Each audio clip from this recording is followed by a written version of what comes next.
শুভ সকাল, সবাই কেমন আছো? অনেক দিন বাদে কিন্তু আমার ছাদ বাগানের একটা ভিডিও দিচ্ছি। কারণ আমি এক সপ্তাহের জন্য চলে গেছিলাম মাসির বাড়ি বেড়াতে। তো এক সপ্তাহ বাদে যাওয়ার আগে প্রত্যেকটা গাছের গোড়ায় ভরপুর খাবার আর কীটনাশক স্প্রে করে দিয়ে গেছিলাম, যাতে আমার গাছগুলো সুস্থ থাকে। তো এসে দেখলাম সব গাছগুলো মোটামুটি সুস্থ আছে, তবে কি দু একটা গাছ একটু খারাপ হয়ে গেছে। তো সেগুলো আমি পরের ভিডিওতে দেখাবো।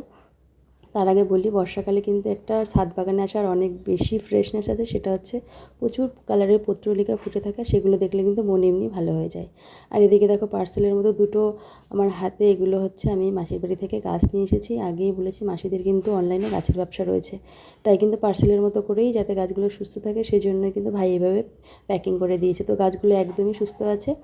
গতদিন রাতে এগুলোকে নিয়ে এসেছিলাম, তো সেজন্য আর বের করিনি।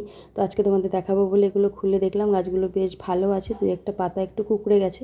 তো এবার বের করে এদেরকে জল ছিটিয়ে দিলে এমনিই ঠিক হয়ে যাবে। আর এগুলো কিন্তু একদমই আমি ছাদ বাগানে এখন পটিং করব না, কারণ ছাদ বাগানের সঙ্গে যাতে এটা ভালোভাবে অ্যাডজাস্ট হয় সেজন্য 4-5 দিনের জন্য এরকমই ছেড়ে দেবো। তারপরে গাছগুলো লাগাবো, সেই ভিডিওও আসবে। আর আমার ভিডিওগুলো যদি ভালো লাগে অবশ্যই তোমরা সাবস্ক্রাইব করে দেবে। দেখা হবে নেক্সট ভিডিওতে। ততক্ষণ তোমরা সবাই ভালো থাকো, সুস্থ থাকো। দেখা হবে পরের ভিডিওতে। আসতে হবে, আসি, টাটা।